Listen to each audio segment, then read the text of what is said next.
Welcome back, everyone. We have crossed the halfway mark. We're on chapter 5. Tim is going to speak to us today about chapter 5 on information and semiotics to lay out his account of the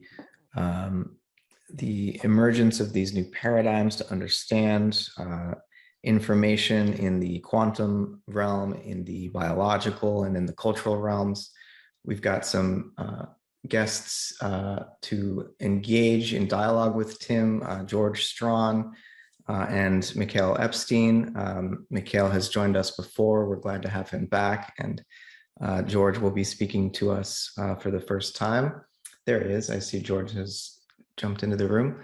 So I will hand it over to Professor Eastman, our friend Tim, to give us a summary of chapter 5, and then I will introduce our two panelists who will respond for about 10 minutes each, and then we'll have some dialogue among Tim and the panelists, and then we'll open it up to Q&A. You know the drill by now.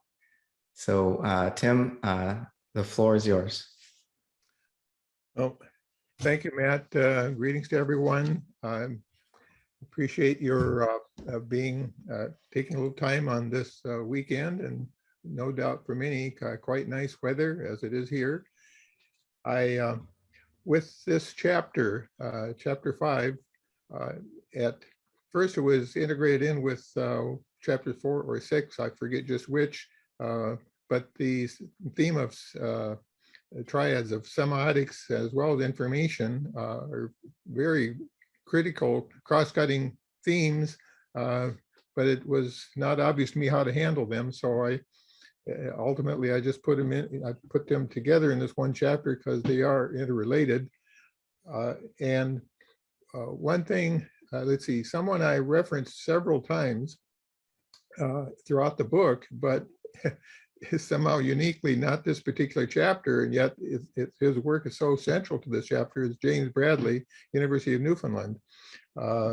He died in 2012, unfortunately, at age 64. He was born in 1948.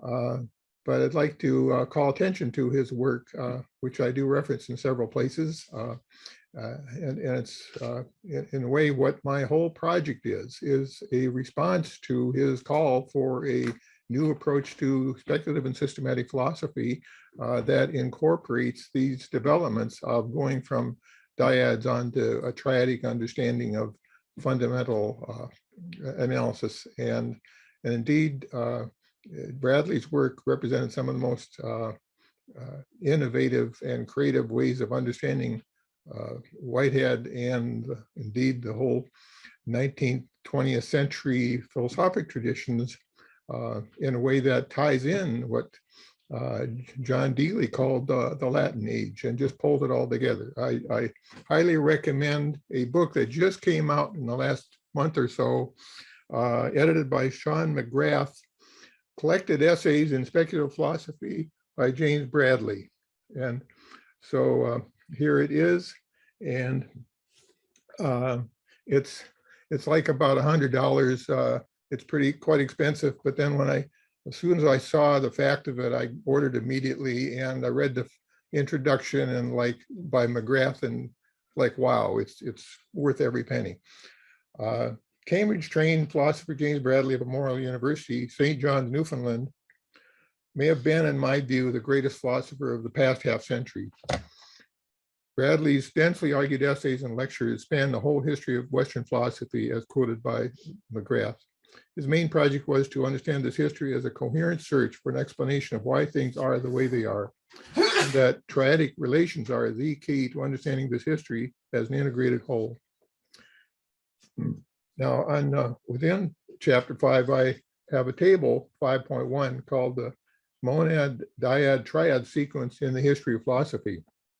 So in that, I sketch out that in the time period of the Greeks, there was a focus, so to speak, on monads, like with Aristotle, and the subject-predicate form is fundamental. And then more recently, in the classic period, modern period, a la Descartes, dyads became, so to speak, the focus.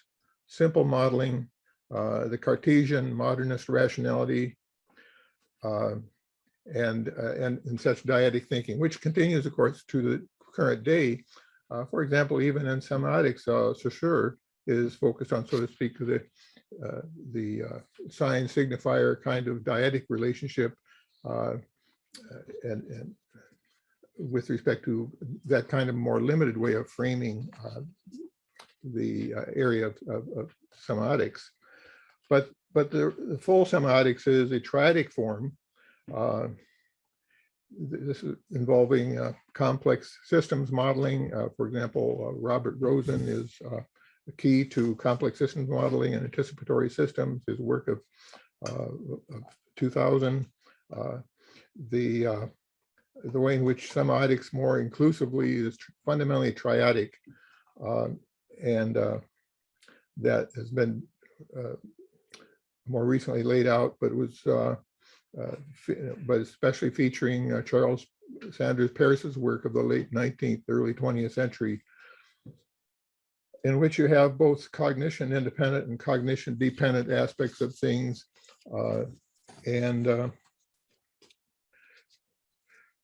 Okay, let me go on then with,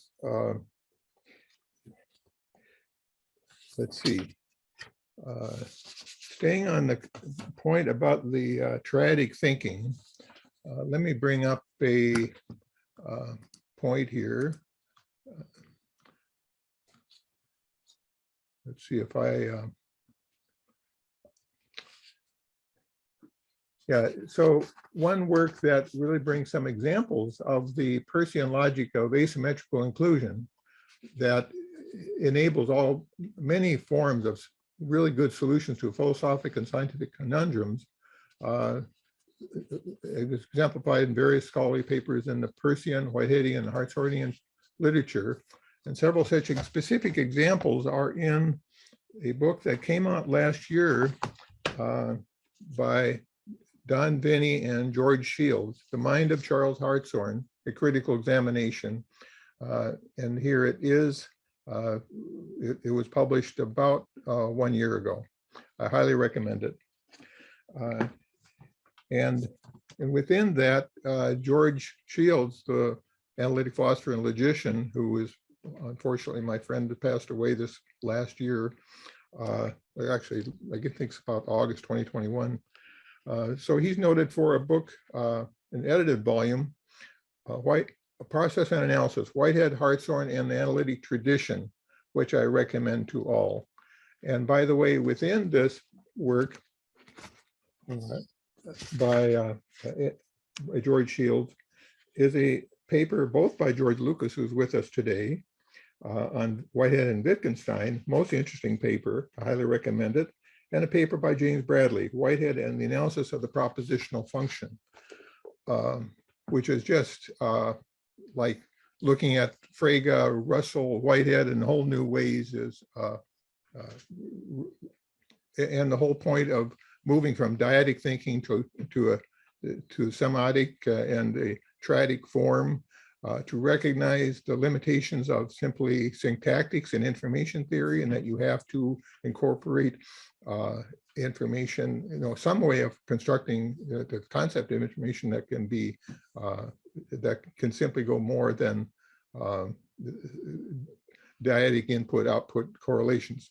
The same kind of difference that I have argued before about the limitations of just pure symmetry descriptions, and that you, in physics, and that there's necessarily going beyond that to asymmetry in some fundamental way. Let's see, I'm trying to now identify where I, oh yes.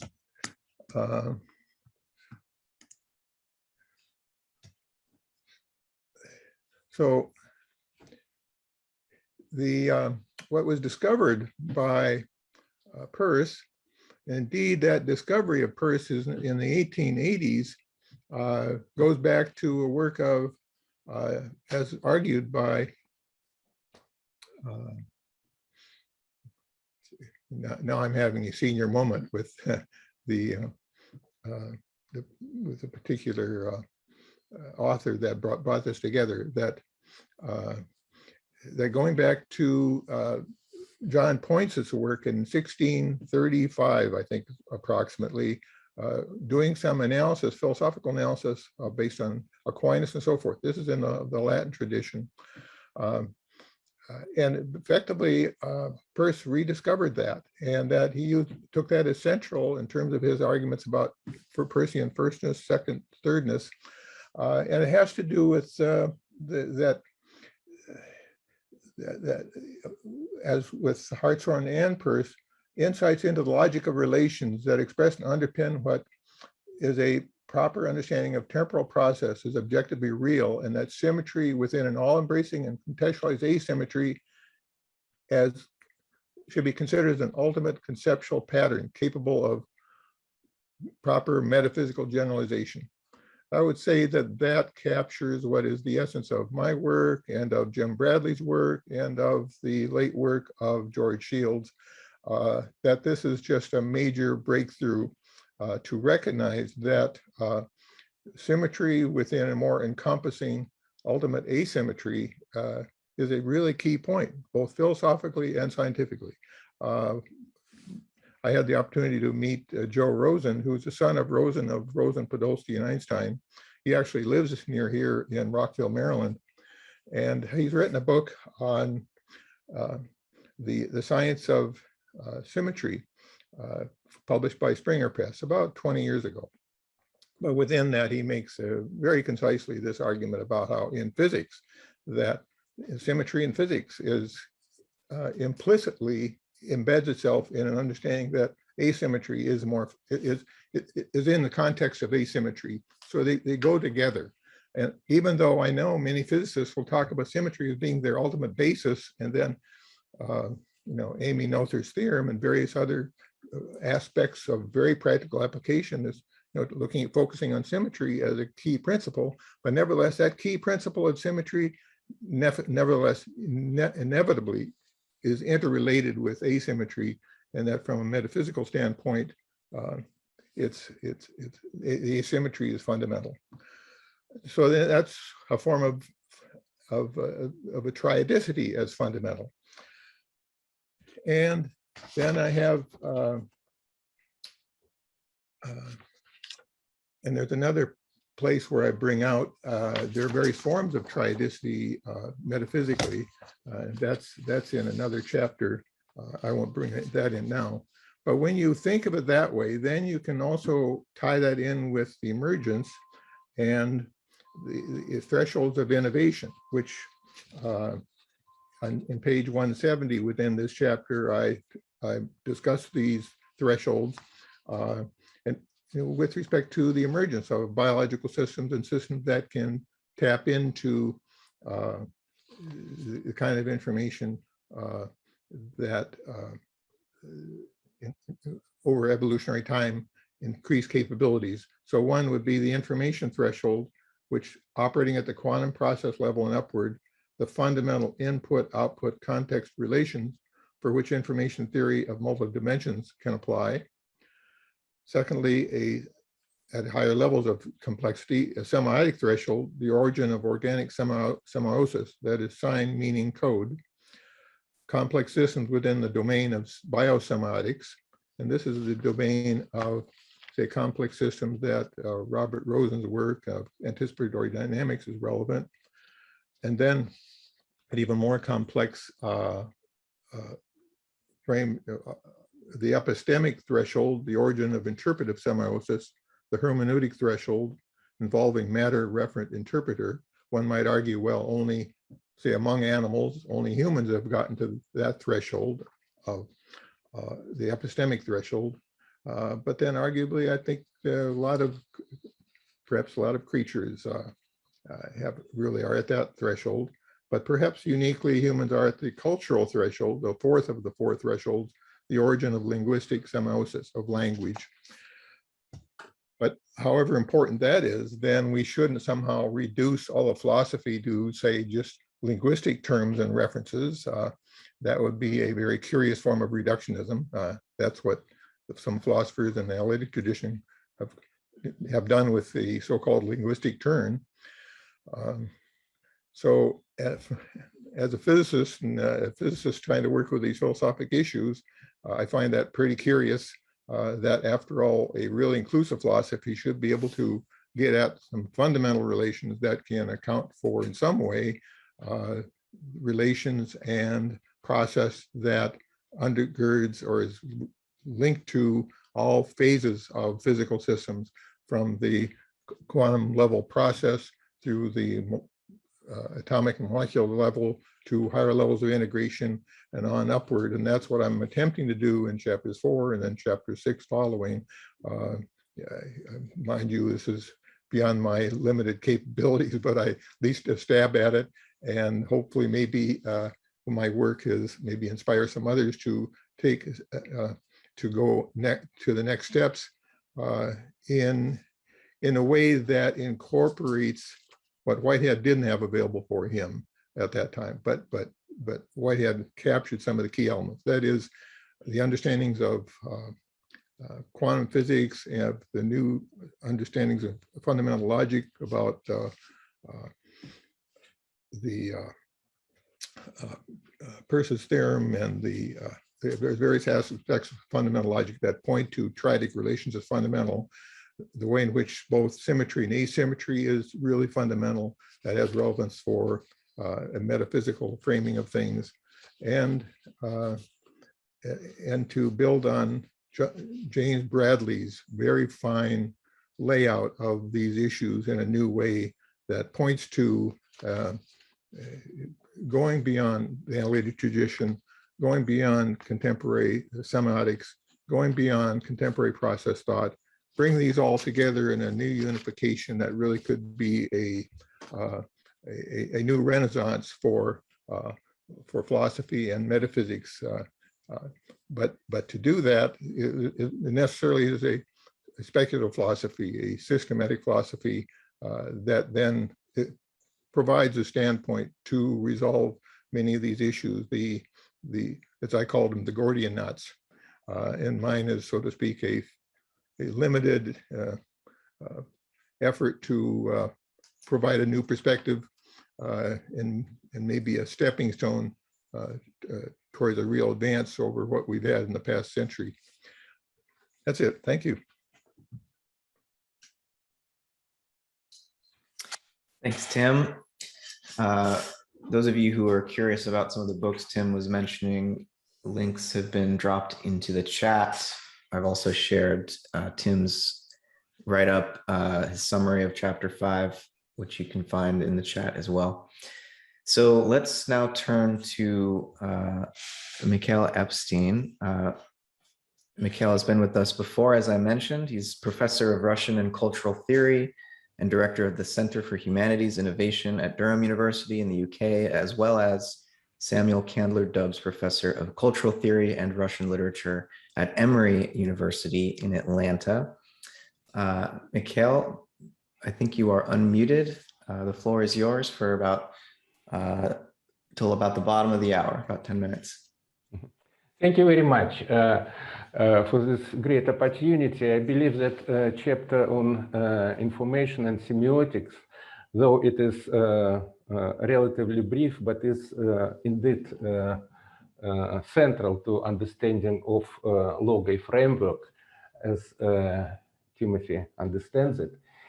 And I would like to begin with the most traditional and, in my view, distorted definition of sign. Usually sign is defined as something that stands for something else or is interpreted as standing for something else. So if A stands for B, then A is a sign of B. And I think that this isolationist and static definition of sign is very wrong. And this chapter provides a very good critique of this very static understanding of sign. Instead, I would prefer, and the author also prefers in many contexts, to speak about sign processes, which is called semiosis. Semiosis. What is semiosis? It's not that some object stands for other objects, but there is an incessant process of substitutions, of translations, of communications that is the very condition of the functioning of sign as sign. Yuri Lotman, the greatest semiotician of the late 20th century in the Soviet Union, he advanced the concept of semiosphere in 1984, which he defined in relation to biosphere and noosphere, Vernadsky's definition of biosphere. So semiosphere is the sphere of science where all science systems, all languages are co-present and are mutually translatable and non-translatable. And the semiosphere provides the very quality of semioticity without which no object can be interpreted as science. So in a certain sense, semioticity, the assumption of meaning, it precedes the existence of sign. And of course, we should think again about semioticity in terms of potentiation, because and to connect this chapter with the rest of the book, which deals with the concept of potential versus actuality. Semioticity is potentiation, actually. When it's a new level of potentiality. If I operate with the sign rather than with the object itself, I can produce a lot of contextualizations, interpretations, transformations with this sign, whereas the object remains what it is. I move from one modality to another, from actuality to potentiality, and even more so if this the scope, the signify coincides with an object, with a subject, with an agent. This agent incorporates these new possibilities. As we incorporate new possibilities of our own self-reflection, self-writing, autobiography, diary. This is the process of auto-communication, which also was beautifully described by Yuri Lotman. Actually, it is self-organizational systems are systems of auto-communication. We, so to say, describe ourselves, produce a description of our own self, and through this self-description, we move to a different version of ourselves. We produce the sphere of our own possibilities. Therefore, semiotization becomes a very important form of potentiation, of increasing the sphere of the possible. Even more so that and this process works on all levels, not only on the levels of thinking, but also on the level of living. Life famously was defined as autopoiesis. That means the process of self-organization poetically based on incessant translation of genes into cells, cells into organisms, organisms into minds, and so on and so on. This process may be better described as indeed semiosis than as causation.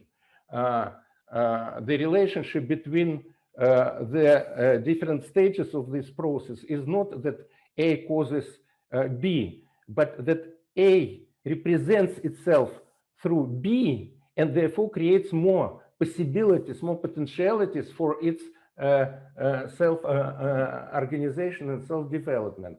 especially keeping in mind that there are different languages, more hard languages and more soft languages, as described by another very important Russian semiotician, Vasily Nalimov, in his book, In the Labyrinths of Language. By the way, both of these books by Lotman on semiosphere and by Nalimov in the Labyrinths of Language are translated into English.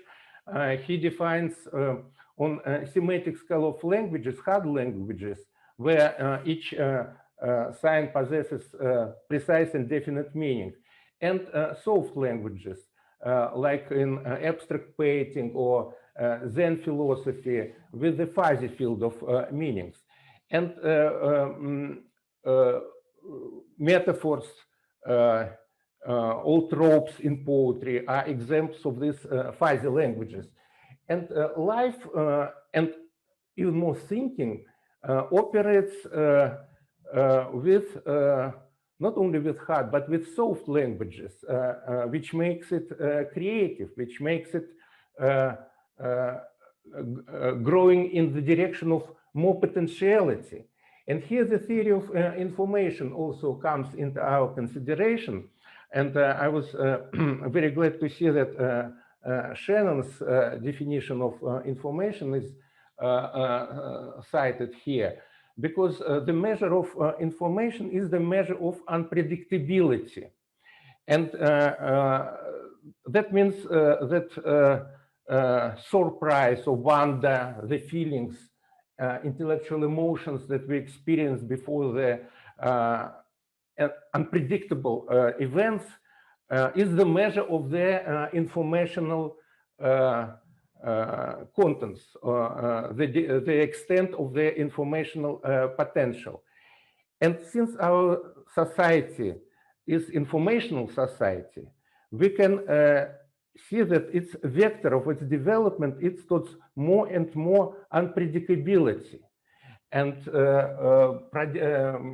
producing a more unpredictable events, making our social and intellectual life more and more unpredictable as the source of surprise and wonder, is actually the formative principle of contemporary civilization in its movement from material capital to informational capital, informational wealth, as the basis for the organization of the society. So those societies are have the most potential for development that are measured by their growing unpredictability, which of course makes difference between totalitarian societies and democratic societies, authoritarian and democratic societies. So we see that on every level, if we approach life process, cognitive process, ontological process, as stages of semiosis, we see this growth of unpredictability, a kind of softness, transition from hard languages of determination and determinism to anticipatory mode, which also is discussed in this chapter, a kind of the mode of predicting of something that is unpredictable. And therefore we could expand actually the spheres of semiosis towards seldom mentioned fields such as semiotics and theosemiotics, semiotics of cosmos and semiotics of God. Looking through all these levels, in which the level of life, biosemiotics, and level of mind and cognition are middle levels, but ascending from cosmosemiotics to theosemiotics. And here again, the process of auto-communication of God through the science, cosmical, biological, intellectual, mental levels of signification is also very important. I will stop at this point, and again, I think the concept of semiosis up to the point where it becomes critical to the discrete and static concept of sign is, as such, is very important for Logoi framework as it is presented in this book. Thank you. Thank you, Mikhail. Perhaps you could share the names of the Russian semioticians. Yes, I will. I will. In the chat. I'd like to follow up on that, and I'm sure others would as well. Very interesting to learn the origins of the notion of the semiosphere. Oh yes, and if I may break in, Matt, I'd like to call attention to Mikhail Epstein. Also, Professor Epstein also has a recent work titled Potentiality. Can you say a little bit about that, Mikhail? Thank you, Tim. This book was published 20 years ago in Russian, and recently, a year ago, translated into English. It is called A Philosophy of the Possible, and it is investigation of the change of modalities in the history of culture, in the history of society, and in the history of philosophy, from indicative mood to imperative mood, and then to subjunctive mode, to the mode of possibility. So it's an attempt to trace, to outline modality as the grounding principle of historical development of humanity. And traces also the mode of potentiality and potentiation as a process through society, culture, language, aesthetics, and so on, and ethics as well. Thank you, Tim. That's great. Thank you. It's published in 2019 and is available. Wonderful. I look forward to reading that. As a speculative philosopher, when I dialogue with more materialistically minded scientists, they often point out that many of my statements are in this subjunctive mood because I am trying to explore other alternative possibilities than the ones that they're used to. So I look forward to taking a look at your book, Mikhail. So next, we're going to hear from George Strawn, who is a member of our Science Advisory Committee, and we're very glad he can speak to us today. He's Director Emeritus of the National Academy of Sciences Board on Research, Data, and Information. He was also formerly Chief Information Officer for the National Science Foundation, and at one time taught computer science at Iowa State University.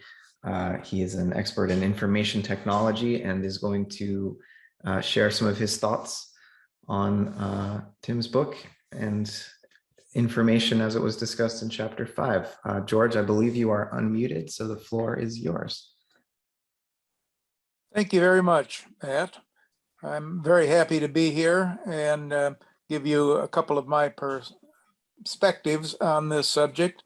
Before I begin, I would like to do a shout out to you and your recent book, Physics of the World Soul. Anybody who hasn't read that yet would be well advised to put it on your bedtime table and take a look at it.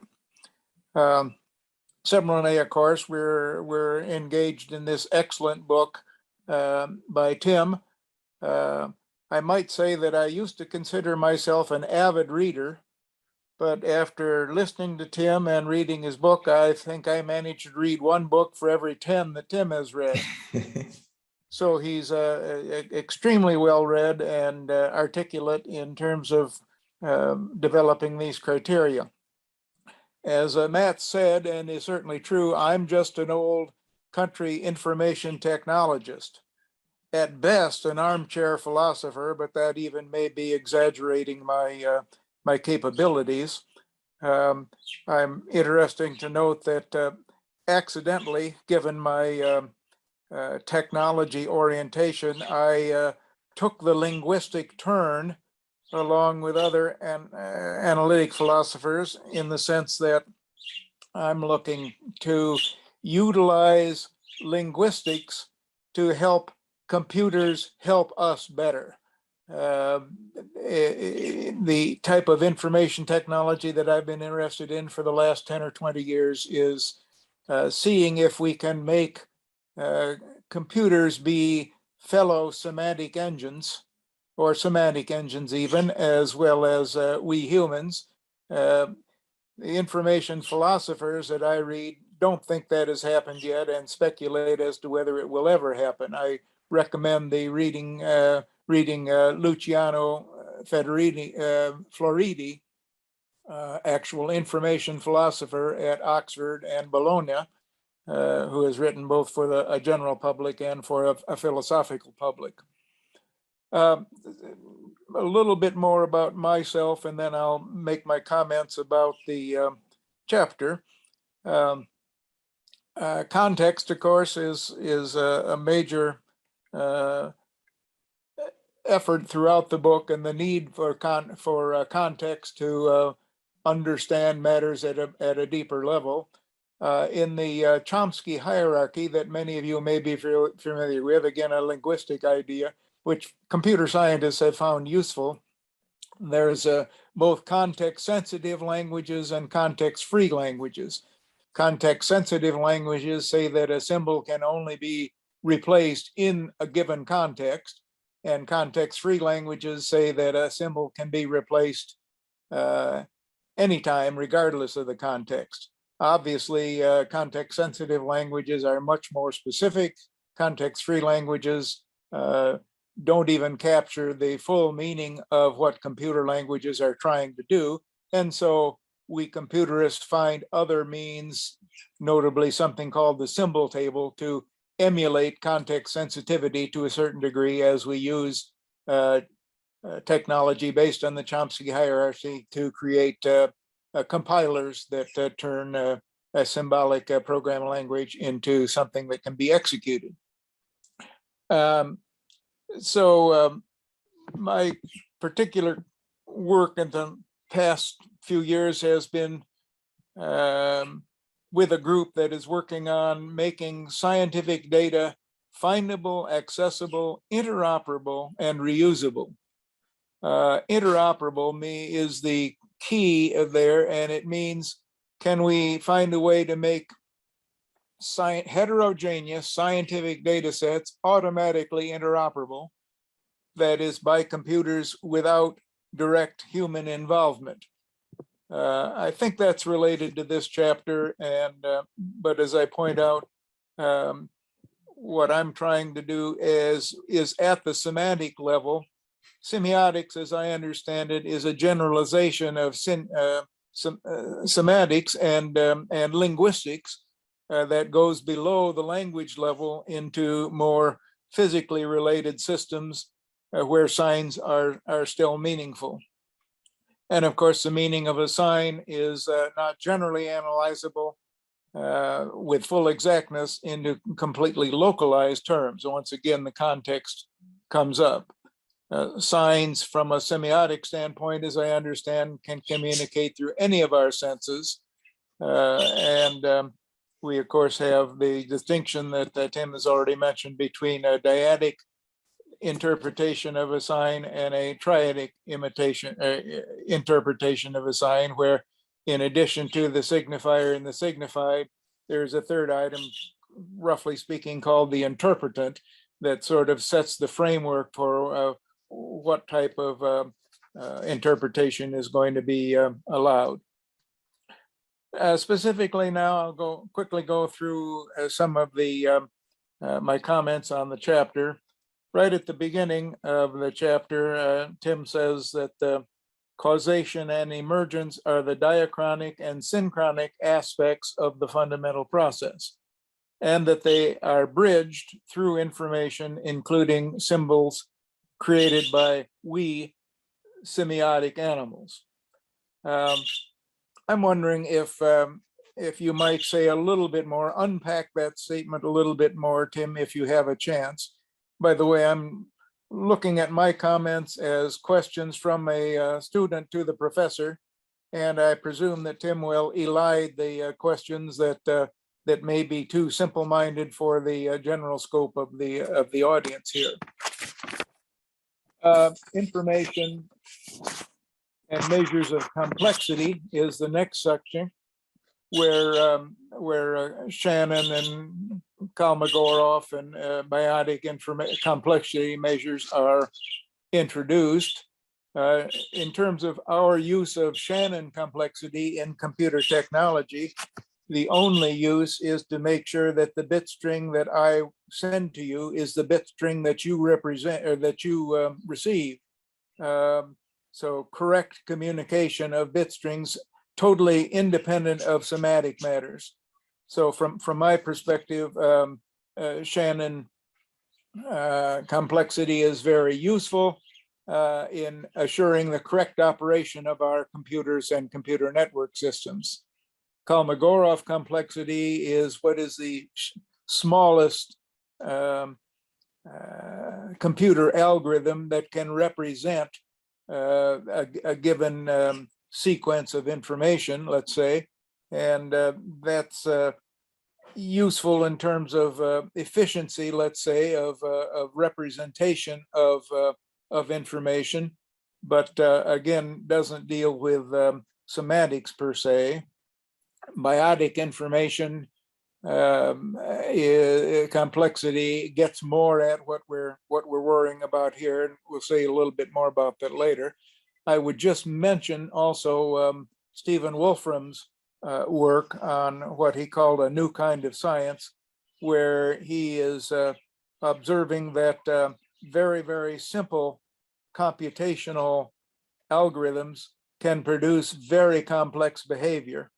And he suspects that over time, we will find that much of the world is computational in that respect, with extreme complexity arising from extremely simple algorithmic processes. I'm not sure how that's related to this material, but I think it's worth mentioning. And in general, at the semantic level, of course, syntax, or at the linguistic level, syntax, semantics, and pragmatics are all necessary for understanding language and how it produces meaning. It's not clear to me how those three concepts translate in the lower levels of semiotics as we go down into the other thresholds that Tim recognizes. Certainly, he points out that information is not an invariant, but is relative to the environment in which it operates.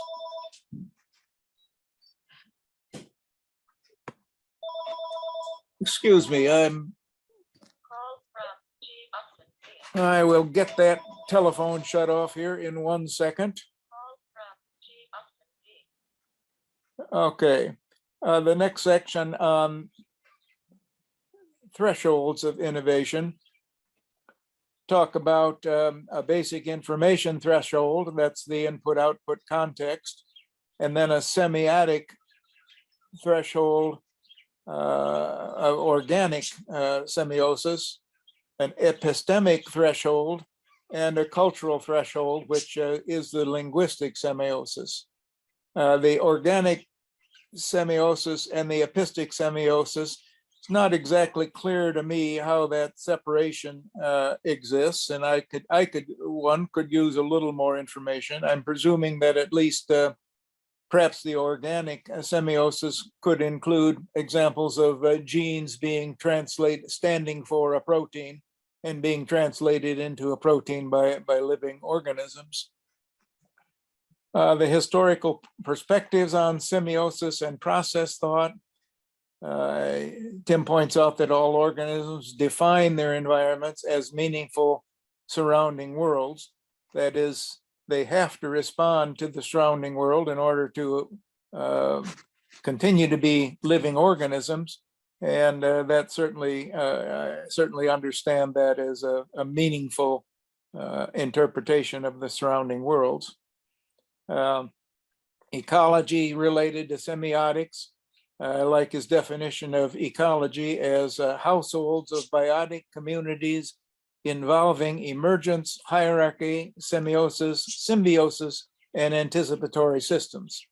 We haven't said much about symbiosis in this chapter, but the idea of closely communicating systems that assist each other is certainly an important topic in this subject. Anticipatory systems, as I understand, would refer to us who are able to form models of the world that anticipates what may happen and therefore increase our viability. Process philosophy of semiotics, process philosophy of science by James Wilson is referenced. James Williams, I had to look at that twice because when I saw it, I immediately thought of William James rather than James Williams. But in that section, either Williams or Tim says, the sign must be an indivisible multiplicity of processes. Well, that sounds to me like an actual entity as well. And so I'm wondering if that could be cleared up for me. What's the distinction between the definition of a actual entity and a sign in that regard? Nearing the end here, biosemiotics and anticipatory systems. Already said a little bit about that. Computer language is mentioned as being context-free. Well, that's usually the case. In any event, computer languages are so much simpler than natural languages that we can get away the context sensitiveness and the ambiguity, which is, of course, what the big difficulty in processing natural languages. On the other hand, I would also point out that computer information processing is procedural knowledge, not declarative knowledge. And it may well be, in my mind, that procedural knowledge is already contained within the computer's capabilities. The semantics of programming languages, for example, defines the meaning of a program to be the result that it computes. Well, computers can do that without our involvement. So perhaps they are semantic engines already for procedural knowledge. The comment is made that symbols control matter, and that's different. Matters can't control symbols, but symbols control matter. Well, I raise a question about that in the sense that all information has been shown by recent results in information science as information is physical. It's not something that is independent of either a matter and or an energy representation. So in that sense, symbols are in fact organization of matter or energy, and therefore the distinction may not be entirely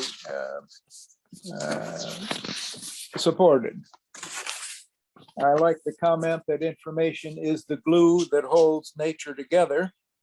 And I do think that we are at the early stages of a science of information, and that this will progress rapidly in the next half of this century. I say I'm an information technologist, and that's partly because I don't think we yet have an information science, only a technology, and the science is emerging, especially with the understanding of quantum information, which is somewhat different from classical information. In any event, from triads to enhanced information and semantics, as I say, we're really just developing a science of information that will interact with things like the logoi framework and semiotics in general. We are creating enhanced understanding of information new tools are needed to capture semantic information. I certainly agree with that. And as I say, from a practical standpoint, we computer technologists are interested in using those new tools to see whether our silicon friends can become more semantic engines along with us. And that ought to trickle down into other forms, may trickle down into other forms of semiosis as well in the sublinguistic area. Final comment is that the point mentions that the transmission, the storage, transmission, and transformation of meaning is what's involved with the enhanced information and semiotics that we're going on. I will point out for many years, we computer technologists have said that computer science, although take science with a grain of salt, computer science relates to the storage, transmission, and transformation of information or data, as the case may be. I think these subjects are coming together, and I do expect a lot of progress, as I mentioned, in the next 20 or 30 years. Thank you very much.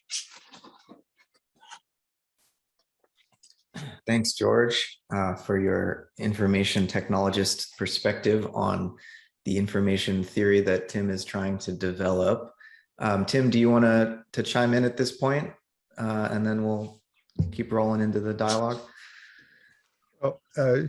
With great appreciation to Dr. Strawn. George, this is excellent, and I wish I had you as a co-author on that chapter as I was struggling with those issues, and enjoyed your several of your points. The distinction of procedural knowledge, that's most useful, and of course a reminder about the new results, relatively recent results, to indicate or think of information as physical in terms of some thermodynamic aspects which I did not get into in my book. I was aware of that, but the distinction of procedural knowledge, that so to speak, computers, if you think of them as, so to speak, engines of, say, basically dyadic relations of Boolean logic, that they're very effective at handling Boolean logical propositions and their correlations, and then embodying that in language, in computer software, et cetera, and executing that, and that the results of that, then putting that together may enable then a very specific procedural language knowledge, but not necessarily the full semantic logic that we might, that would be, say, that associated with a human in terms of the full semantic capability of a human. So that's sort of a question for the computer scientists, whether that's a fundamental limitation. I suspect that it is, because it's, at least at present, where they're limited to fundamentally Boolean logical systems, and if that the quantum physics points us to not just the logic of actualization, but a logic of potentia, that the non-Boolean logic of potentia is something that that computers fundamentally cannot do. They could be modeled, perhaps they could be simulated in some way, but they fundamentally, arguably, couldn't do that. If they, say, ultimately achieve that in some way, then maybe that great semantic computer may, so to speak, have a potentia for choice, and then become sort of quasi-human. I don't know, but I think computers, as we presently conceive them, because they're fundamentally Boolean operational systems, could not possibly be, so to speak, the equivalent of humans in the conventional sense. But yet, in other words, they'd be limited to procedural knowledge fundamentally. Tim, thank you for your interest in that dimension of the discussion. I'm writing a paper distinguishing between procedural knowledge and declarative knowledge. and you might be willing to receive a draft and make some comments for me. Oh, I'd be very interested in that. Yeah. Well, that's great. So thank you very much. And well, let Matt, let's maybe some of the responses to George can come up as part of the overall Q&A. Perhaps we should go on to the Q&A and just and George, please speak up as well with as part of that. But thank you again. I'm going to use my privilege as moderator to ask a question of my own. I'm very interested in quantum ontology. I've been reading some of Tim Maudlin's, the philosopher of science, his work on quantum theory, and he insists that there isn't actually a theory. There's a quantum recipe or a procedure, as it were, for making predictions in different experimental conditions. And so I wonder if Tim or George or Mikhail could say a bit about how you think either information theory or semiotics helps us make sense of the ontology of quantum process. I know, Tim, this is really in some ways the whole focus of your book, to understand this realm of quantum potentia. And so, you know, in light of this account that Tim Maudlin is giving of quantum theory as really a recipe and not a theory, do you see your work as trying to move towards a more ontologically robust sense of what quantum physics is really telling us about the nature of reality? And if so, can you say more about that? Well, I certainly imagine the relational realism model of Epstein and Zafiris to be trying to utilize category theory, topoi theory, and related new mathematics in interpretations of quantum physics to provide an ontology for quantum physics that gets at the diachronic aspect of things in a very fundamental way that, say, has a mapping over to the Whiteheadian framework of understanding actual entities as active, proactive, temporally embodied fundamental items in this multi-layered metaphysical framework.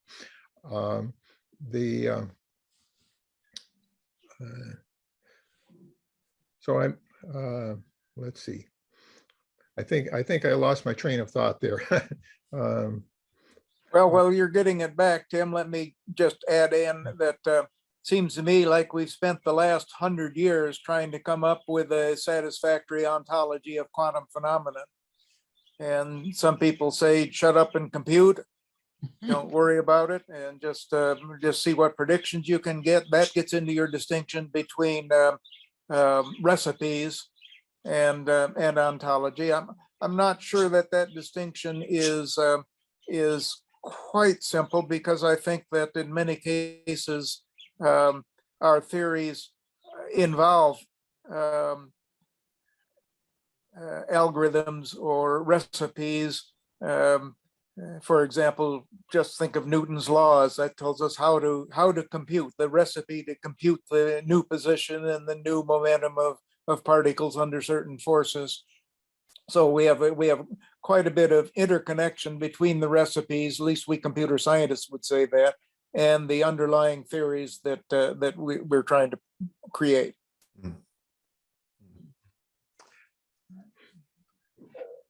So anyway, briefly, I think the very fact of the distinction from the logic of potentia to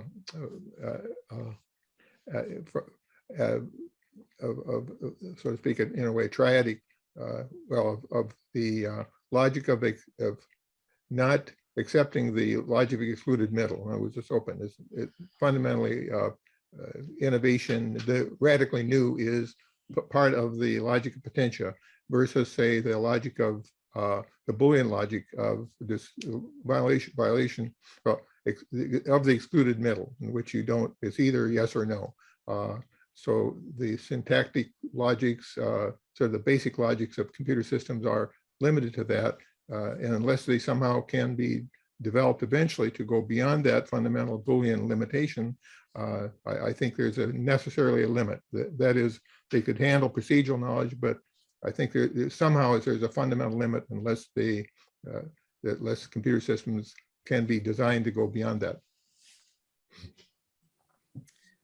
Thank you, gentlemen. Let's move on to some of the questions and comments that have come up in the chat. John Mayer has posted an interesting comment about information and avoiding the fallacy of misplaced concreteness when we think about information.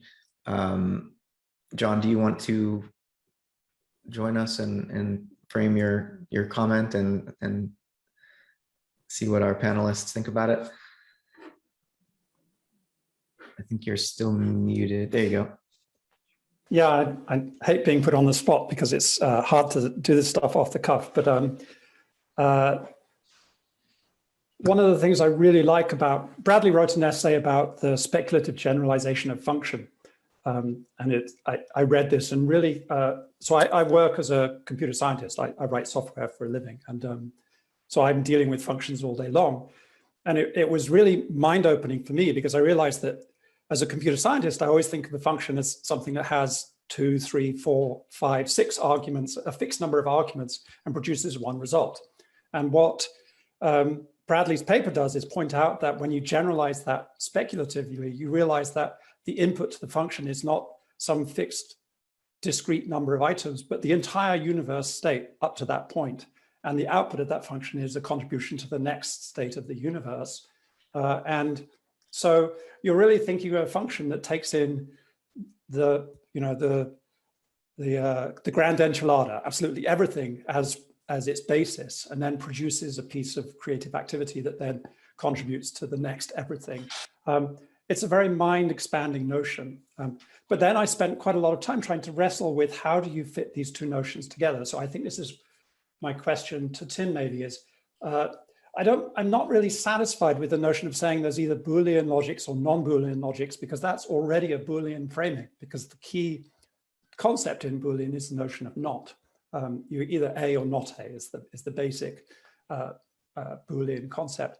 And it's already employing that concept. I think I would rather say that there's Boolean ways of thinking and then quasi-Boolean ways of thinking, in the sense that you can't escape that Boolean features are features that we detect in the world, and they are features that are reliable and robust, and they are actually there somehow.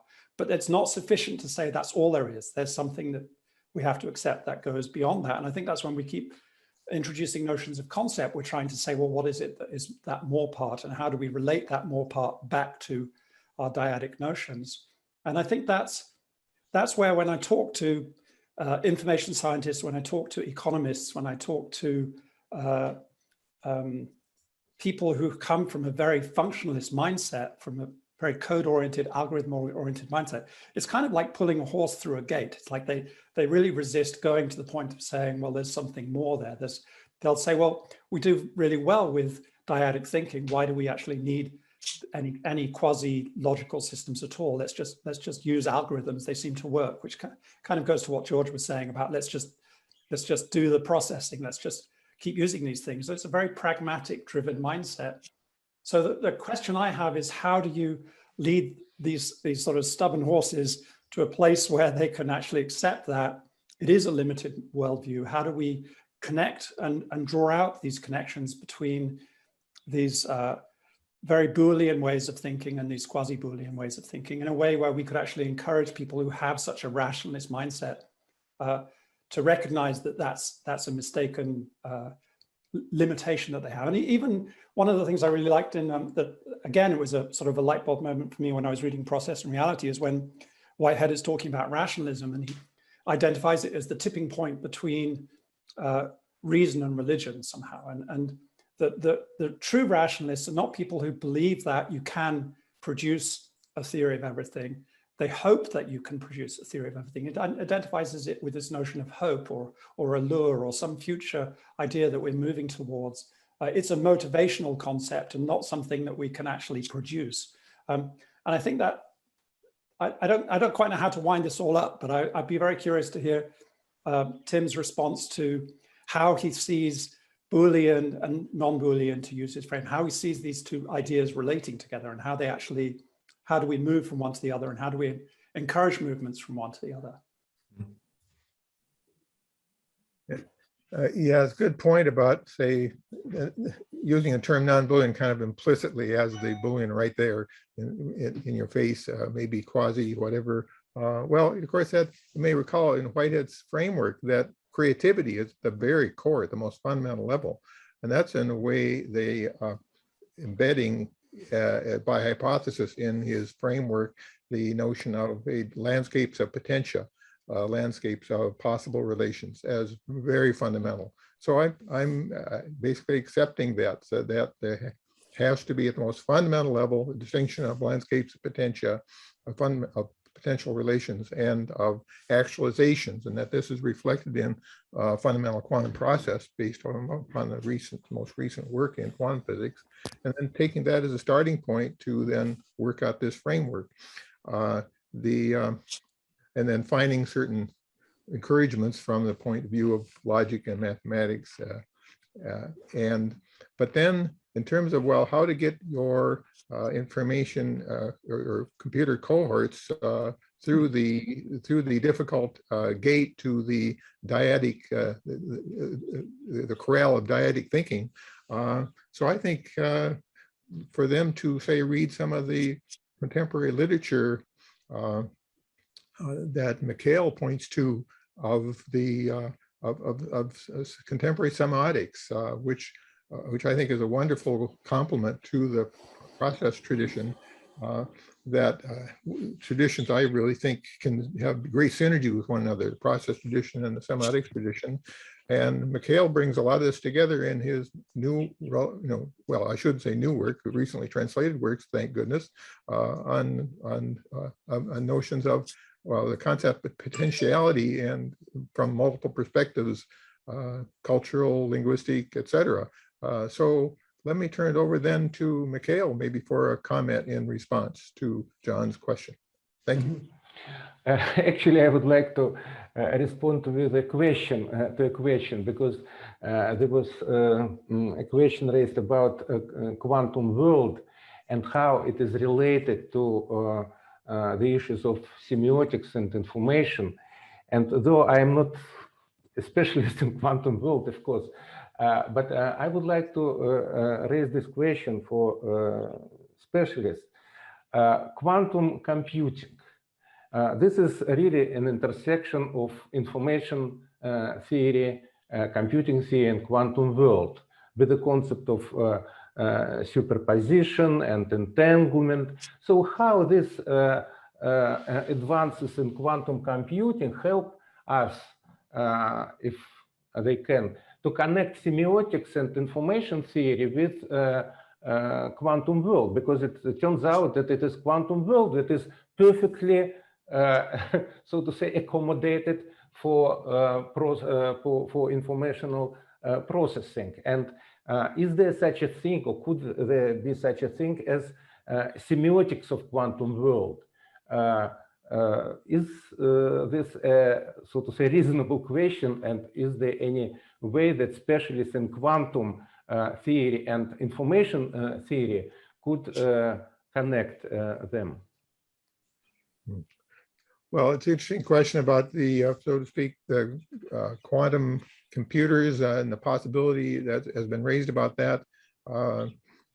So do they really tap into the non-Boolean? Do they really provide a way to capture the information of the superposition and those multiple possibilities to radically increase computational power?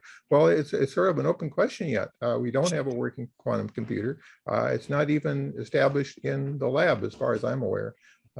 So we don't know, it's a question, but I might note my colleague, Michael Epstein, who did this work with Elias Safiris, he's skeptical. He thinks that effectively all the models that have been done to date on quantum computing are effectively correlations of Boolean, basically Boolean outputs and correlations, and fundamentally really are not doing what they claim to do. So he's skeptical as yet. We'll see. I've listened to the more optimists, and again, from a practical standpoint, as opposed to an underlying ontology or even epistemological consideration, but it does appear with the toy quantum computers that exist today that many things can be done in parallel that used to have to be done in serial. And it still takes a long time to sort out the results at the end. But if we can do many things in parallel that up to now we had to do in serial, that will be a great increase in speed. And that is, I think, at the moment, what quantum computing hopes to offer. I'll also mention, of course, as I'm sure you know, Tim, that quantum computing has, quantum communication has a similar virtue that it can't be tapped into. You can't have a intruder in the middle of a quantum communication without it being made available to the people at the end. So quantum communication is more secure than normal communication. And of course, quantum compute, the one main application that people are looking to for quantum computing right now is to destroy the most secure means of encoding information that we have right now, which is involves being able to factor very, very, very large numbers. And if quantum computing can do that, there will be much money spent by the National Security Administration and others to make sure that if that happens, that we're the first ones to do it rather than somebody else. Yeah. If I could make just a comment on John's question about how you get we computerists to broaden our perspective on things, to me that gets to Whitehead's comment about the fallacy of misplaced concreteness. Our algorithms with a finite number of inputs and finite number of outputs, like all scientific theories, to my mind, are useful approximations. And in fact, we never get beyond useful approximations from an actual scientific standpoint. And anybody who thinks we get beyond universal useful approximations has already violated the fallacy of misplaced concreteness. So that's at least the way I would start to deal with our fellows who need to have their horizons widened a little bit.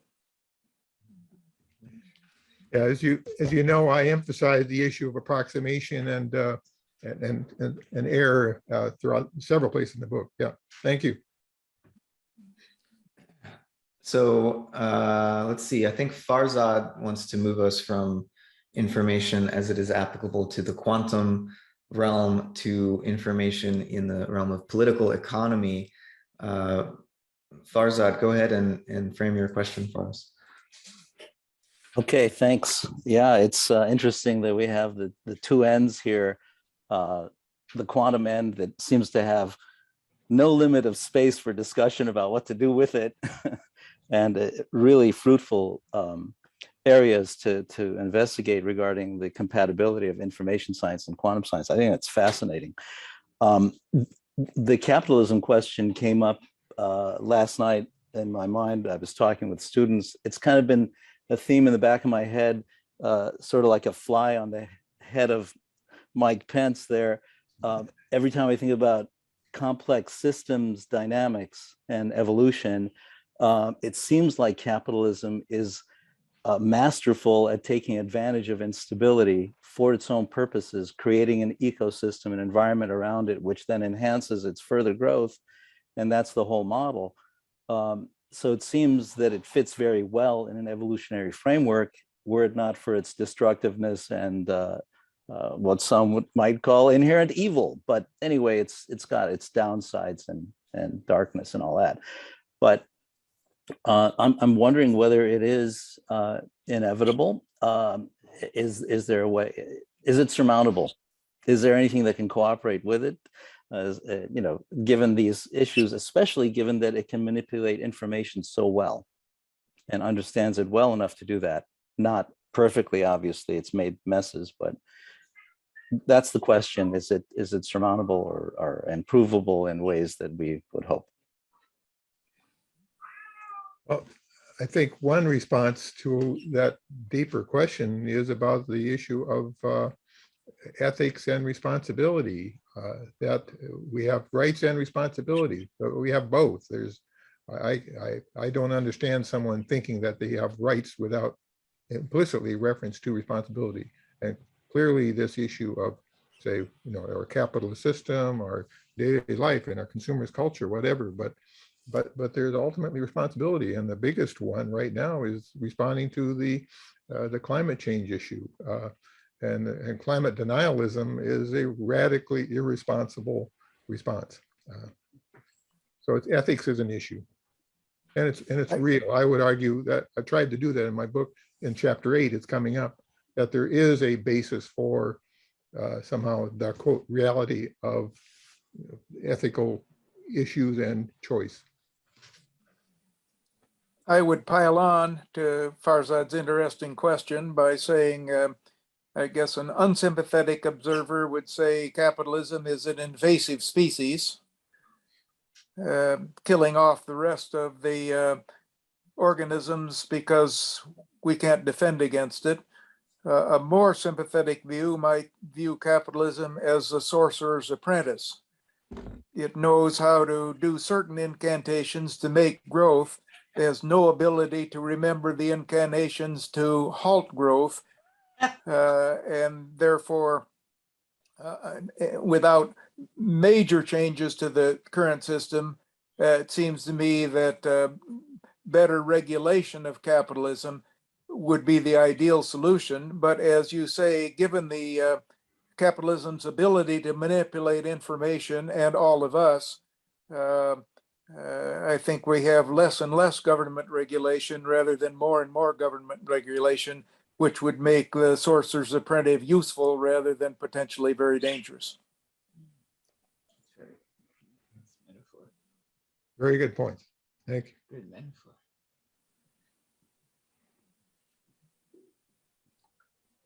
Oh, you're muted, Farzad. Did you want to make another comment? Oh yeah, just a quick follow-up on that with regard to responsible change, to become a responsible sorcerer's apprentice.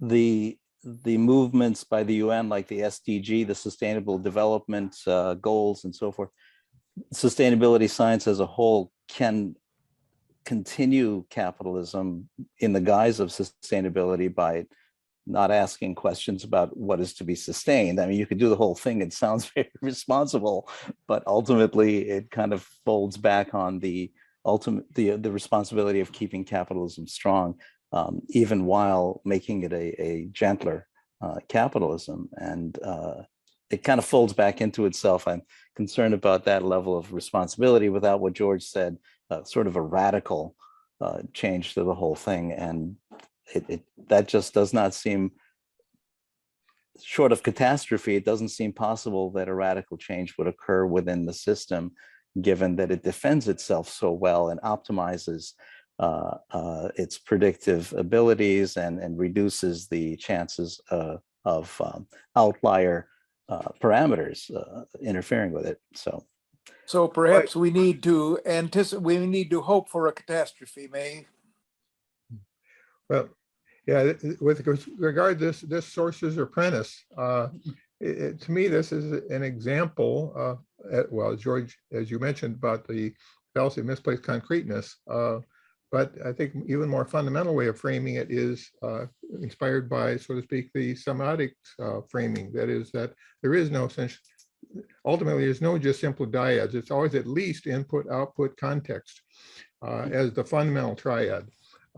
And capitalist calculations tend to assume only input, output, and separate and set it up as context independent, or at least in a limited context. They namely the company you're doing your books for, or the particular town, whatever. But or the particular competition, but often taken out of context. And that I think that it's maintained often by context denialism of the broader context of the broader community and of sustainability, denial of history.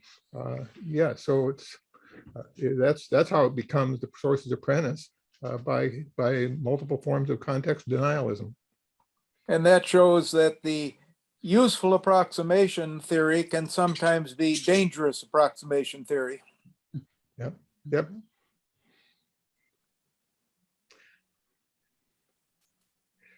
Yeah, it was such an interesting theme to explore, Farzad. I appreciate you raising it. And, you know, I always resist attempts to naturalize capitalism, right? And, you know, a century ago when social Darwinism was still a popular philosophy, I mean, it's kind of coming back. It's never really went away, even if it's not called that anymore. To me, that's like the equivalent of what early anthropologists used to call animist projection, except it's the European economists who are taking human social relations under capitalism and projecting that onto nature as if the evolutionary process was always already capitalist. And there, in the animal domain, there are certainly examples of, you know, what Darwin called survival of the fittest, and what Spencer called the struggle, you know, the what was Spencer's term?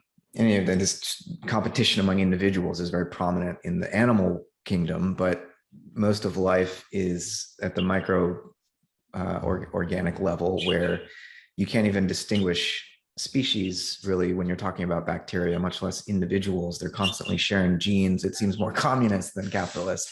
And so when you start to take in all the kingdoms of life, it's clear that there's just as much, if not more, I won't call it cooperation, but symbiosis, as there is competition among separate individuals. And so when it comes to understanding the capitalist market, I think rather than resisting markets as such, people on the left might consider things like tweaking corporate charter law so that it factors in some of these things that have been externalized, because clearly markets are a powerful means of connecting the world. It's just that they've been driven by a logic that is insensitive to finite energetic throughput, that has imagined the earth as just a, you know, endless stockpile of raw materials and just a giant dump for the trash that's produced on the other end. So if we start to factor some of these ecological realities into the model that and the corporate charter law that's governing corporate entities, that might help us. But it's the problem right now. More people are skeptical of capitalism as a model of political economy, but it's not clear what the alternative would be that might not be worse. We've tried some things over the last 100 years that maybe were worse. So, yeah, I'm not a political theorist by any means, but it seems to me, you know, we inevitably have, say, a market system. And I think that what, say, capitalism in a functioning form has come to be is, so to speak, a market system with that is set up in multiple forms of context denialism and serving a few over against the many, setting up subsidies so that benefit a few. So like now we have tremendous subsidies for oil and gas investment at a time when we should be reducing that, but it benefits a few. We have indirect subsidies for people who know how to handle tax havens, like putting money in Swiss bank account, or in South Dakota, Pierre, South Dakota handles a tax haven substantially thanks to the state regulators. And I don't have the means, at least I don't think I have the means to do that, or I wouldn't do it because for ethical reasons. But somehow the unregulated market system called capitalism has come to be modified in a way that we begin to accept, begin to accept the notion that we should not internalize those other costs. And like, I would like the cost of gas, the real cost, the genuine real cost to be internalized, so that when I go to the pump, I'm paying $10 a gallon, not $4 a gallon. But what's happening is now we have several dollars of cost for the road system. We have several dollars for trying to mediate disasters from oil spills. A number of other, that's hidden via taxes, where government is called upon to then cover up or repair damage done by industry, that then when it happens, then the damages they're not held liable for it. Just like with the drug industries, that then are, they have no liability if they screw up. And so I think that kind of corrupt capitalist system, we need to go beyond that. We need to insist on accountability and recognize multiple levels of context and of history, and have the real cost, the genuine real cost incorporated, instead of what is the radically skewed current system that is claimed to be just merely the capitalist system, but in actual fact, it's not even the capitalist system. It's a radically skewed system, not to our benefit, but to just the benefit of a few. And much of this is based on the lie that we are basically competitive, not cooperative. Yeah. I'd like to point out that if we were basically competitive, we would still be in the jungle scratching ourselves. Yeah, that's right. It's competition and cooperation. Exactly. Both and, that's right. John Cobb, by the way, had edited a volume of a number of biologists that emphasized that point, that contemporary biology, inclusively framed, really is a theory about both cooperation and competition at multiple levels, that it's not simply the classic phrase of unbridled competition. That's a fallacy. Yeah. Did you want to say something, John? You have to unmute first.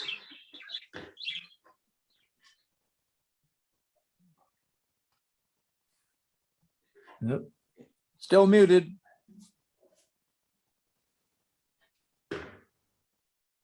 There we go. Oh, well, okay. We got us both on that. Well, no, I just wanted to say that I wrote a book with Herman Daly, which is specifically on economics, about communities. And I do think that we are communitarian people.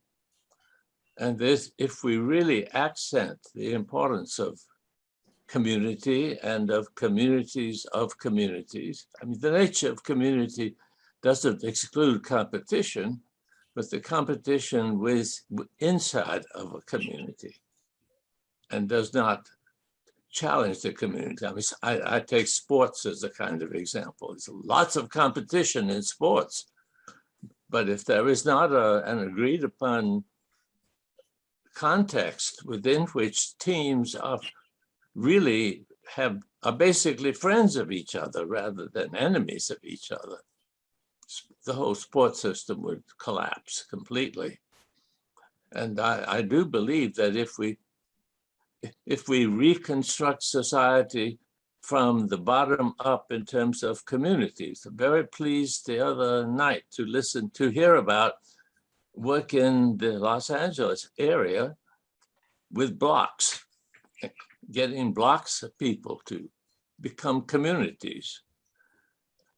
I think communities will have a chance of surviving many crises that individual competitive people won't. So I don't think capitalism is going to be able to survive the crises we're heading for, but I would sure like to see something other than competition put at the top. We just must compete. We must be cooperative. At the moment, I have a wild idea of trying to get President Xi and President Biden to recognize that the global crisis is #1 priority for everybody, and to actually form the policies of the two countries to work together to deal with it. That'd be a huge stretch. But fortunately, President Biden is reaching out to President Xi now in a way that sets aside the language of #1 enemy, which is absolutely the opposite of what the world needs right now. So I think there are things we can do right now to strengthen community, and communities of communities, and communities of communities of communities.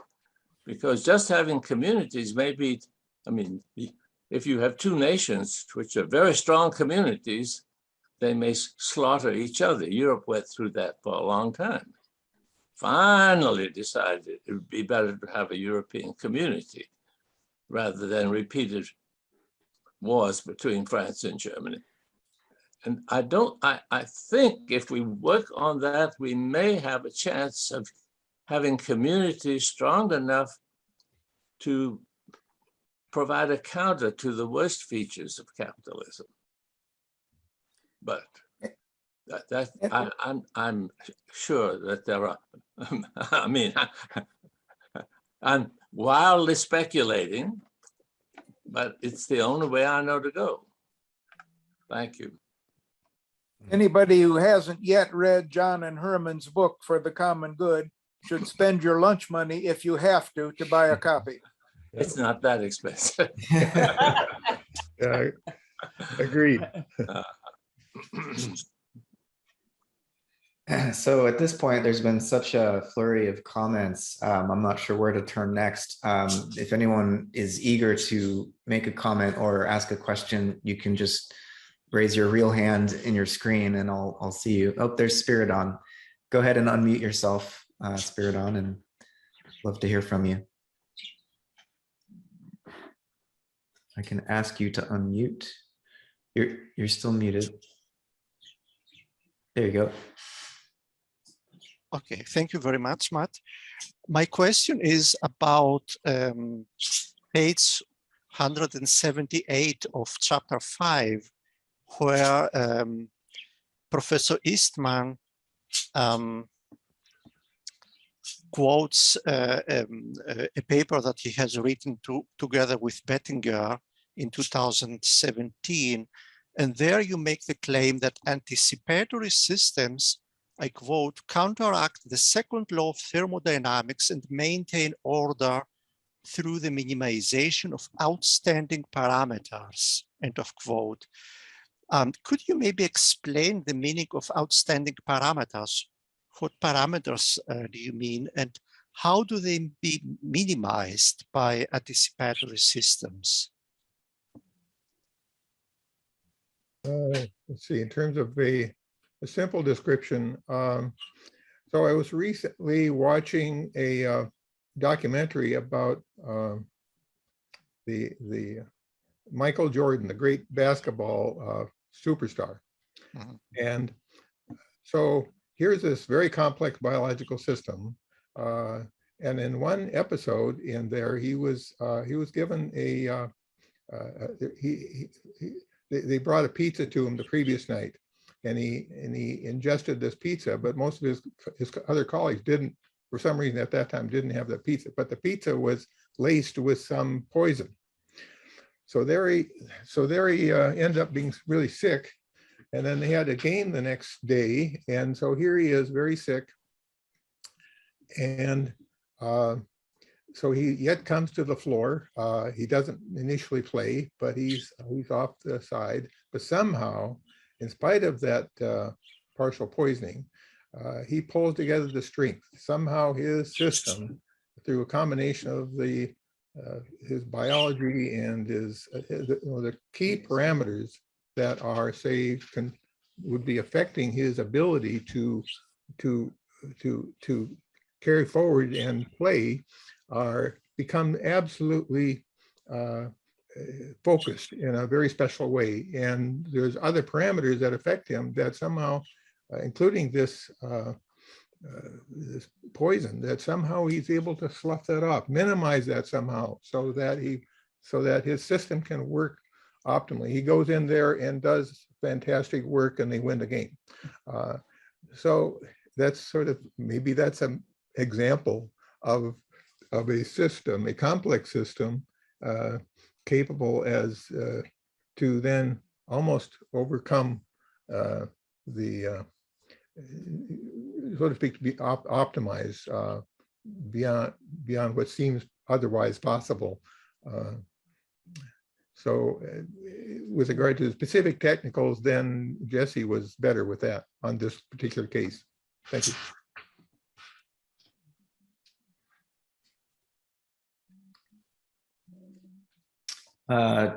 Douglas, I see your hand up.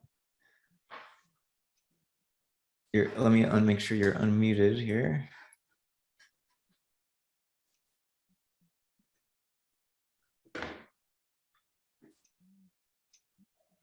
I think we canceled each other.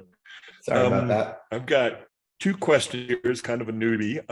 I did listen to the first two sessions of your folks' previous discussions of this book this morning, which was quite interesting. So I definitely have that at the top of my memory stack. Just a general question for Dr. Eastman on the role of the time dimension in your semiotics approach. If you could maybe speak on that. And then a question for Mr. Strawn, whether he's aware of the deep learning approach to artificial intelligence and neuroscience, which is looking, the technologists of artificial intelligence working with the neuroscientists to mutually advance their fields. A little different approach from what you've spoken of. Thank you. So in my framework, I think of time as temporality, a fundamental process, the asymmetry of fundamental process as a truly fundamental level. And that time, in terms of, say, time-space measurement, is a outcome of measurement correlation. So it's emergent from the fundamental process. So at the level of fundamental process, then it's a matter of as James Bradley described, this very fundamental asymmetric sequence of this then that, one darn thing after the other, of fundamental process sequencing, fundamental succession, and that time and space, and also what is extension is fundamental as well within this extensional relations. But then from the fundamental process, then time and space are emergent. So I don't think of some writers, interpreters think in terms of time space like Albert Einstein as being fundamental. I do not. I think they are emergent from the fundamental process. Douglas, thank you for the question on deep learning. Yes, I'm quite familiar with it from a policy standpoint. Don't ask me to implement it, but I would say that this fits in with my idea of computers as semantic engines already for procedural knowledge. Deep learning has been a major step forward in our ability to utilize computers to do procedural things, such as picture recognition, such as game playing, most significantly, such as protein folding. Deep learning now can fold proteins almost as well as the experimental process itself. This is a development which has been predicted to change biology on a fundamental level. So deep learning is one of the true advances that we've made recently. Of course, it started with the 1943 paper from Mikhail and Smith Pitts. So it's been gestating a long time, but it looks to me like it is a non-traditional way at the moment, much more important than quantum computing, for example.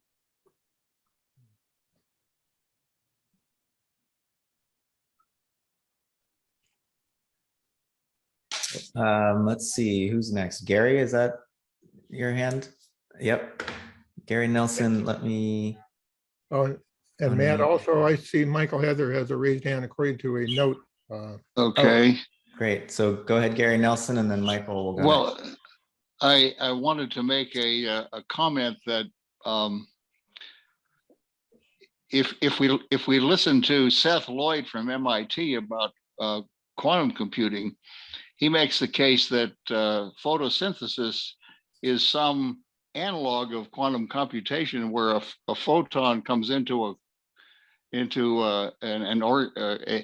cell in a plant, is transformed into a superposition of that percolates its way, taking every possible path to the action center of the cell. And the one that gets there first collapses the wave function, you might say. So quantum computation at the picosecond level is occurring apparently in living systems. Enough said.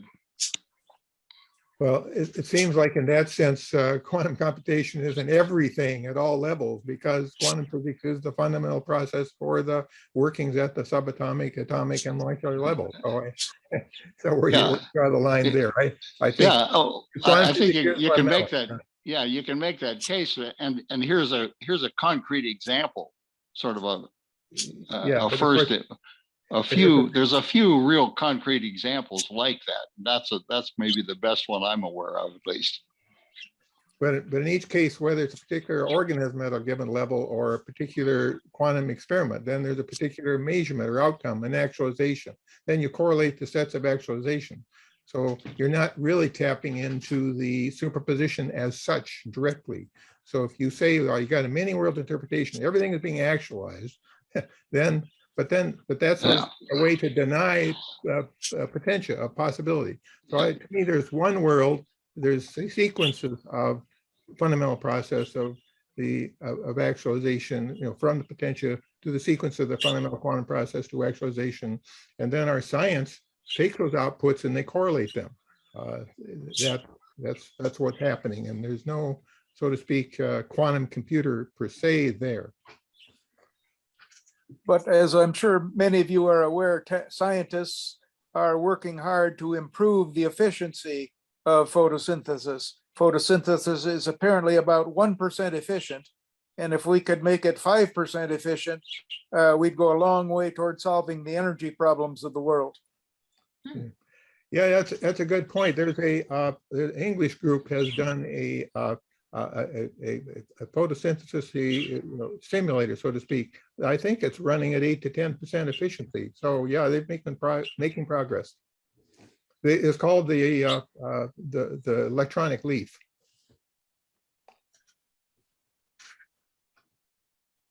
So let's turn now to Michael Heather.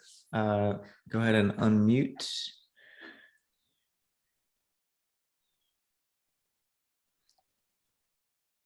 I'm going to ask you to unmute, Michael, and if you just click OK, it should do it for you. What did you say?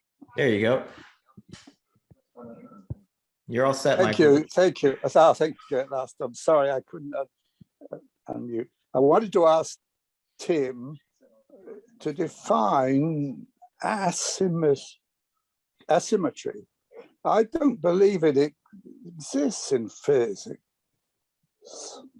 Sorry, I've got a slow line. So I gather to say more about asymmetry, you're saying. Yes, can you define it?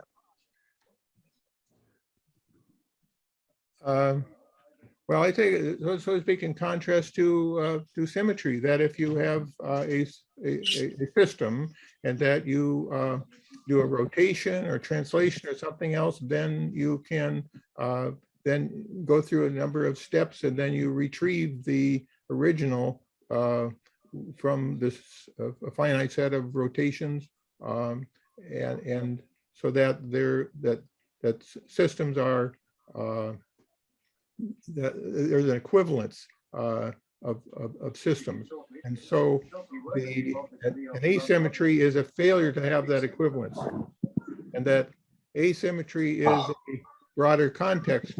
In other words, that you may have a symmetry in a particular system, but the particular system in its actualization is going to exhibit a difference with respect to the symmetries that were part of it in its process of coming And to. you're not taking in the other room. Hello? I just, Yes, sorry. go ahead. Yeah, so anyway, the strict definitions of symmetry about that taking any physical system and you do a translation of rotation so as to then come to an equivalence such that A is not just A to B, but A to B to A, so that they're equivalent under some set of translations or rotations. That's a symmetry, and that there are Noether's theorem, for example, indicates or points a way towards how we can base many of the relationships in physics to fundamental symmetries. But nevertheless, those fundamental symmetries are still set in context of more fundamental asymmetries. And that one of the most fundamental asymmetry is that any quantum event, that the output is the actualization itself is a asymmetry relative to relative to the inputs of the process. Now, they're breaking of symmetry at multiple levels. So yeah, symmetry and asymmetry are both important. So it's just an inverse, is it, of symmetry, symmetrical transformation is the inverse.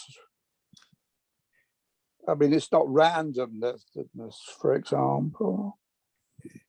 No, it's not. Yeah, you can set it up mathematically as well. Oh yeah, mathematics. Inverse, but that's not a complete description. I think there's always going to be a broader context in which it's not simply a matter of the given item and its inverse. In physics, though, I don't think it exists. I mean, it's relevant to a lot of these points about whether the existence of nothing, about bottom up, which is only local. I mean, these communities and communities are only local. You've got to have, as Whitehead says, top down from metaphysics.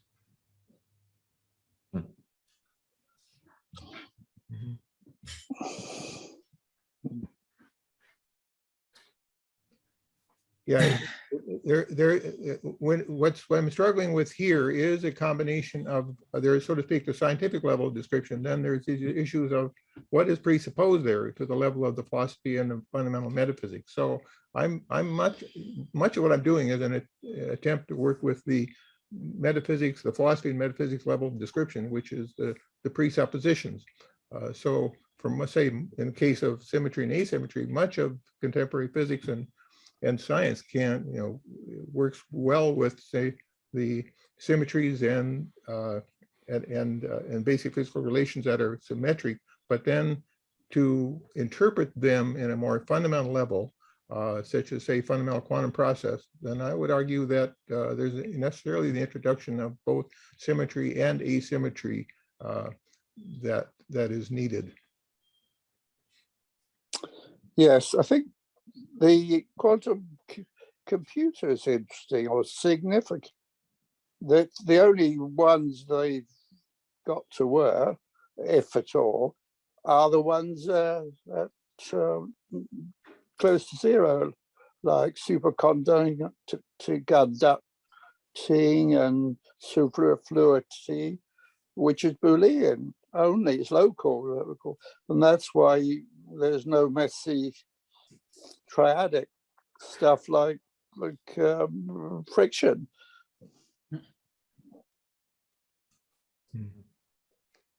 Uh-huh.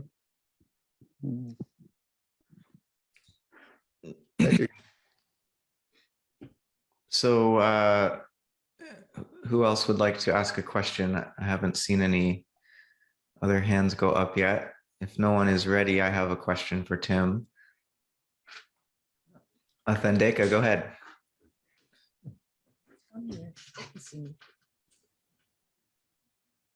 Yes, great. I would like to go back to the seeming paradox of comparing Boolean and non-Boolean systems, which by itself would be a Boolean comparison. In that discussion, Tim, you referred to creativity as core to Whitehead's process. So the question becomes, to what does the term creativity refer to? Now, if we put this in the context of a debate between Hegel and Schleiermacher as to what happens between two systems, Hegel posited a third source, whereas Schleiermacher said, no, there is no thing between the two processes, between the two systems. So if you examine the way in which something becomes something else, then that which is between them, as you pointed out, is the potential. But does that mean that potential precedes, without being a time reference, the actual presence of things? And if in this way we push that, do we move into a theory of eternal objects without in any way substantiating them, but nevertheless having to consider something about potentiality that's present without being present before any instantiation of it? Oh, that's now you're getting your question really presses me to a point that I come back to in chapter 8 about that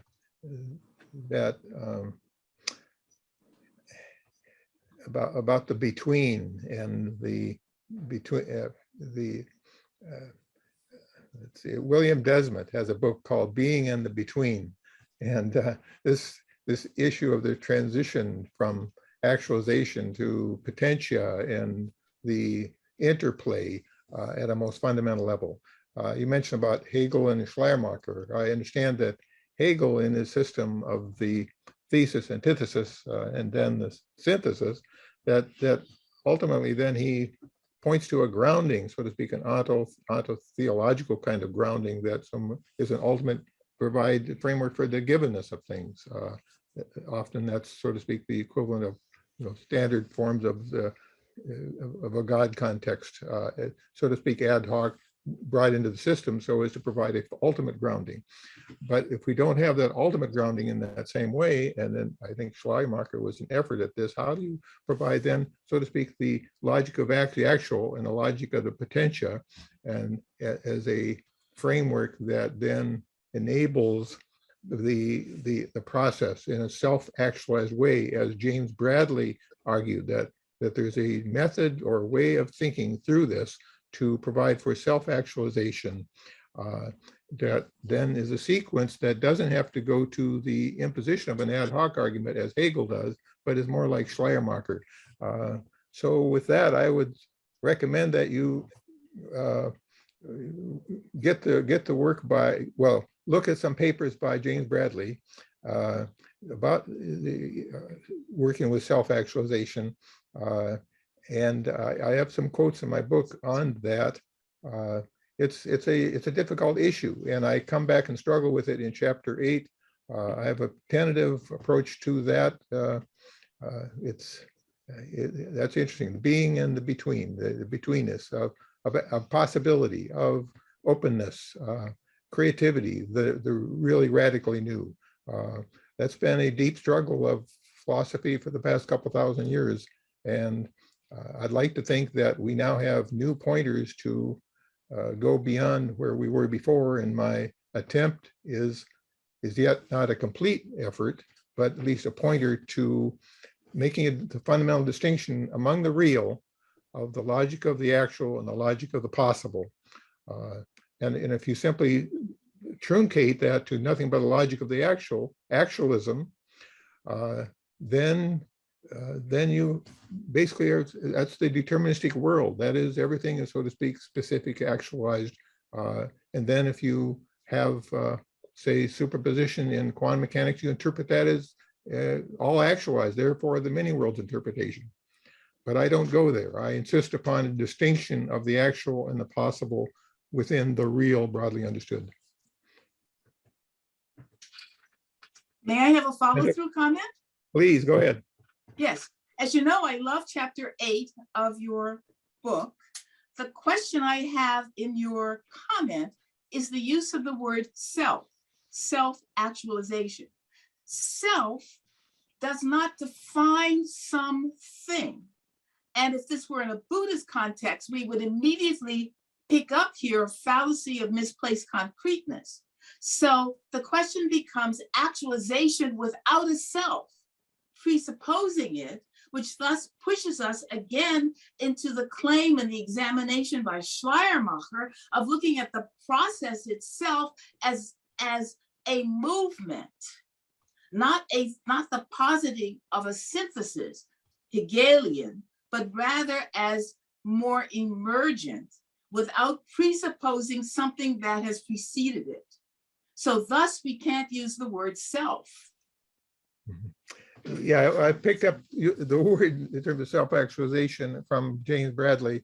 I don't think in his most fundamental metaphysical mode, he doesn't intend that word to then refer to somehow a, in the sense that you critique, but yeah, boy, Thandeka, you go right to the heart of things.